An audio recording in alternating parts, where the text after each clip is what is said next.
You're the man.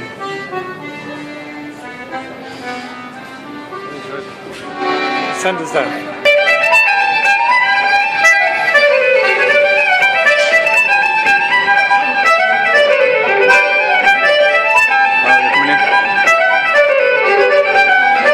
This is going to be fabulous. This is going to be fantastic. Huh?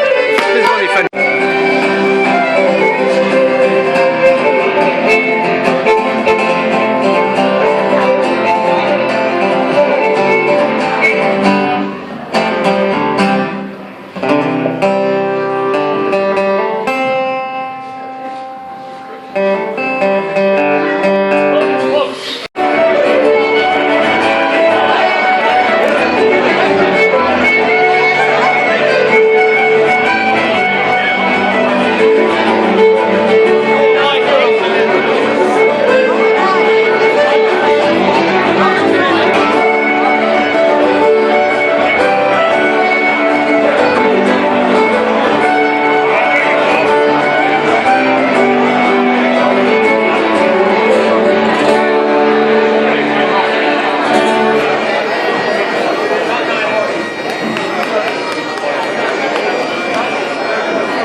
I'm delighted to say that our newspaper, we put a call out for volunteers, and we had about 500 people the first weekend from the Irish American community right across from as far away as South Carolina. People drove up. And I think it's something in the Irish spirit, because we all know where we came from. Right within eyesight of your shore right there is where the famine ships came in, carrying people that you came from. And they suffered adversity, and they suffered tragedy, and they suffered dreadful things. But they came through, and they made it possible for you and yours to be the incredibly successful, involved community that you are today. So we want to say we're very happy to be here. We're especially proud that a great company like Guinness realizes the impact and the importance of communities like this. Because to my mind, it's far too easy to forget once the headlines fade. But that's not what Guinness is about, and certainly not what the Irish Voice is about. So thank you very much for taking us into your homes here tonight, and for being part of a very special night, right before the great celebration of St. Patrick's Day. Thank you.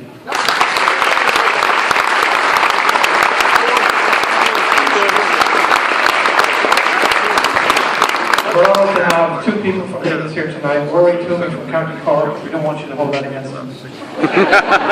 Is over there. And also who's going to speak is Doug Campbell from Guinness. Doug, would you come over here? Thank you. All for everything. It's a pleasure to be in front of you tonight, here to celebrate you and all that you've done over the past years since the crisis struck. We at Guinness like to talk about three values that the company and the brand have espoused over really the centuries. One of them is generosity. Back from all the way when Guinness founded the company and provided for his employees and provided for the community around him. One is resilience through the years, and it's really an Irish value that's come through the brand over the years. Through wars, plagues, pestilence, and everything else, we managed to survive and thrive. And the final one is communion, coming together of peoples across tables and across families to celebrate things together. And so when we established,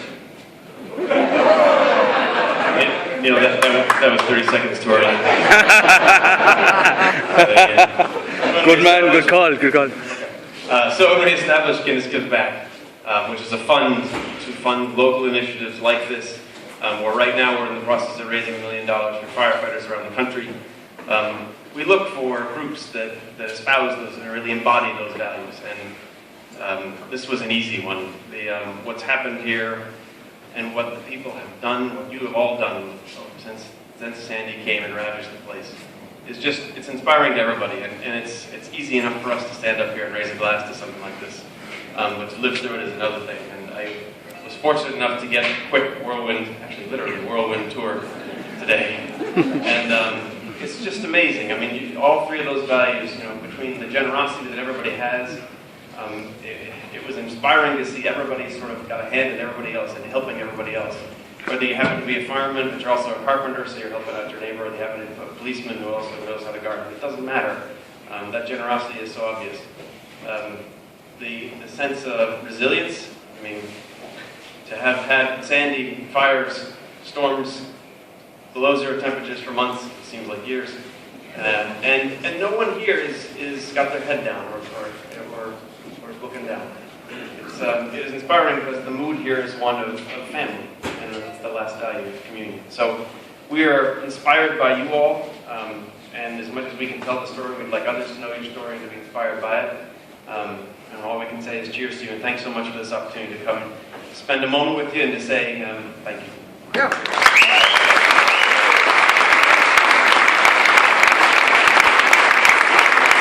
And I'd now like to introduce Brendan Gallagher, board member of Breezy Point Cooperative. Brendan?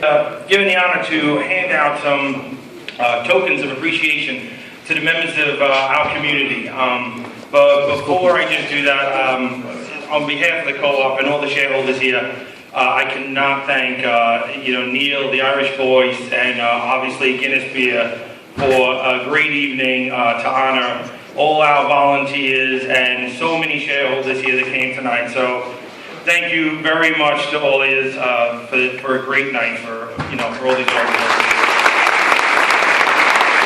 We're trying to figure out different ways to get this place back on its toes, and one great way was we met myself and I became very good friends with a fellow shareholder, Tim Devlin, who has gone beyond the call of duty for this place. His network of friends has been tremendous. And he introduced us to a great couple who has helped us bring in the GAA, the GPA, and so many other people, and helped us run our first ever Gaelic football tournament, which we hope to do again in June. So to Peter and Teresa Ryan, I cannot thank you guys enough.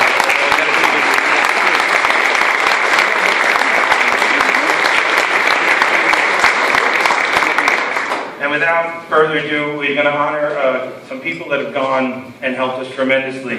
First, from the Point Breeze Fire Department, who were somehow stuck in the Point Breeze Clubhouse, who rallied behind their fire truck, came out and did some great saving work, helped put out the fire. To their chief, John Fay, if you can come up here and sing this on there.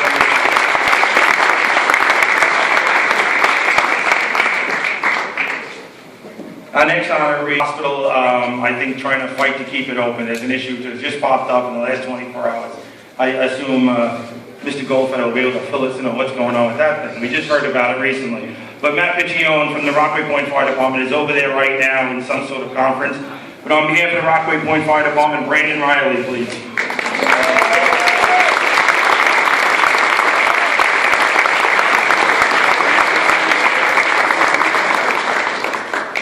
Place going, and they strive every year, and they do a great job. And you know, we're never going to forget these guys down there. And I know they sometimes think they are, but you're not.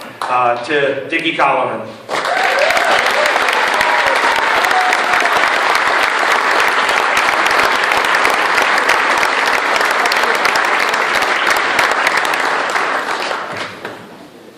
We needed a lot of help, and you know, from outside sources, and the 100th precinct came in tremendously. They're still here today. The contacts that we've made with these guys has been outstanding.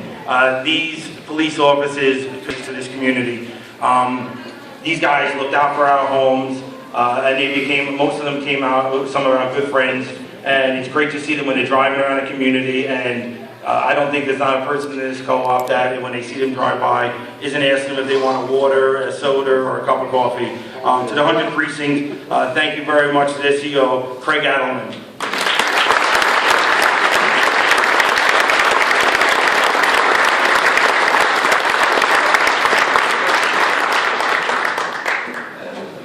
And the group that probably had the hardest job of all, after we got every single person that Neil brought down or brought in from the Carolinas, all the volunteers that came and emptied all our homes across the whole community, we piled piles and piles of garbage. And there's still some more piles of garbage. But New York Sanitation came in with their trucks, and these guys cleaned our place like you wouldn't believe. And we cannot thank the New York Sanitation more than enough. They did a great job for us. And still today, they're a great ally of us for our community. So to Ed Shevlin and the New York Sanitation.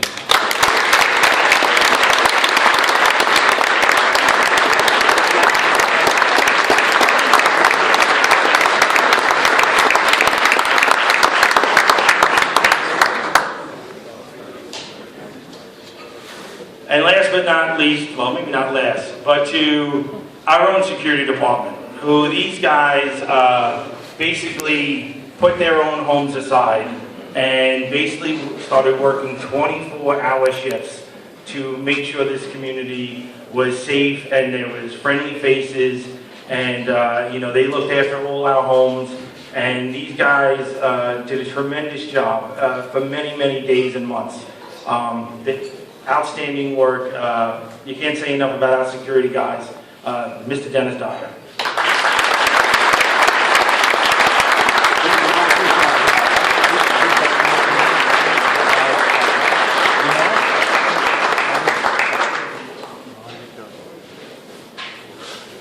Hey guys, you know, thanks once again. I'll give the mic back to Neil, but you know, to all the shareholders here, it's good to see everyone out tonight, and I hope you guys all have a great time. And you know, when you see these guys walking around from Guinness and the Irish consulate's office and the GAA I know is here tonight, you know, pat them on the back and you know, tell them thank you. You know, it's great that we're all back, but it's great that we're getting all this assistance from these outside sources. Thanks, now.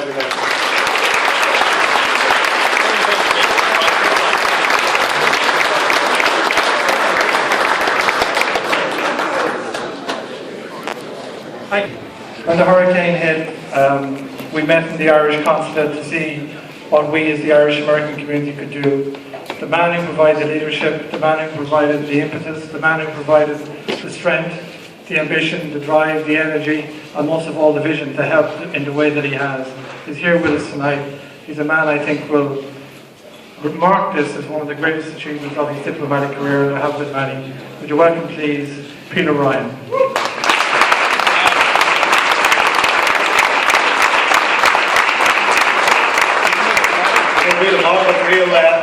Sounded like I was at a funeral there. I was wondering who's that good guy they're talking about.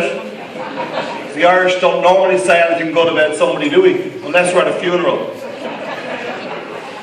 Unless you'd come down here when we came down here to try to reach out to you, to try to see what we could do to help, to see where there are people who we knew who might be in a position to help you and your community.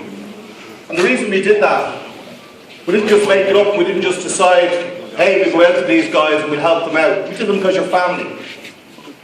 We came out because for the last 30, 40, 50, am I right? Every type of cause back in Ireland. Whether it's for people to keep in contact with what's going on in the north of Ireland, which Neil O'Dowd himself was at the central point of, in securing a visa for Gerry Adams to come here, getting Clinton interested in Ireland. Whether it was in helping in charitable causes back at home, whether it was just helping out family. And being a refuge here for people who wanted to come to New York, wanted to get a start in the city. Is that true? Am I right? It was almost every single part of Irish life you can think of that the community in Breezy assisted. So why wouldn't we help? Where else would we go when something came and attacked you? So we came, we were part of that. We had great fun to be part of it all. I'll tell you a funny story. I have 3 daughters, as some of you might know. My second daughter thought we were going to move to Breezy Point. And she said to me one day, and Martin Ingram can testify to this, because I said goodbye to Marty, and I went off and parked the car, and I said, I'm going for a swim. And my daughter said, Dad, nobody in Breezy Point is going for a swim. Look, the beach is empty, everything is empty. And sure enough, who turns up? Only Judge John Ingram. And it must have been the only person. My daughter said, Dad, you're the only person swimming off Breezy Point. So we walked up a little bit further, and one of the families that I'd met at an adult team Gaelic weekend, Ed Shovelin knows her very well. And she came across and said, I will through Dulwich Snáth patter in the Irish language, in Breezy Point. I think it was around February, maybe, March. Are you mad enough to go swimming? And I said, no. I was mad enough to come out here and to be rewarded with something that has changed my life for me on a personal basis. It changed my life because it showed me what real character is about. Because it's only when real adversity comes your way and you don't know when it is going to come your way in life that you see the very best of people. We saw stuff that people did for other people here that nobody will ever know about, unless Steve or Tim or Brendan or somebody writes a book on it. Let's not write a book. We don't need another book. The world doesn't need one. What we need is to continue the sort of practices and the sort of things that we saw. And we were trying to think of a name in the Irish language for when, or trying to think of how we would describe this practice of when you go to help a neighbour and you don't ask for anything in return. And it came to us immediately. The mehel. Mehel is a word in the Irish language, and it's like basically what you see in the States as an Amish barn raising exercise. And it's been done in Ireland for hundreds and hundreds and hundreds of years. And it's been done, I'm sure, all over the world. They just didn't put a name on it. And it's when you go and help your neighbour and you don't look for a reward, but you know that the day that you need help, your neighbour will come to help you. And we saw that here at work in Breezy Point. So when we saw that the most famous amateur sportsmen in Ireland were taking time off their work to come to stay with you, to be amongst you, to help out a little bit. Some of them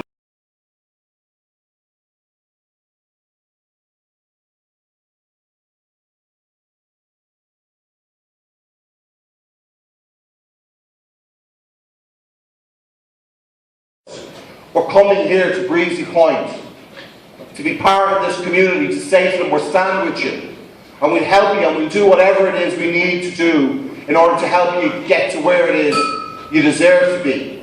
And we're not looking for anything in return, nothing.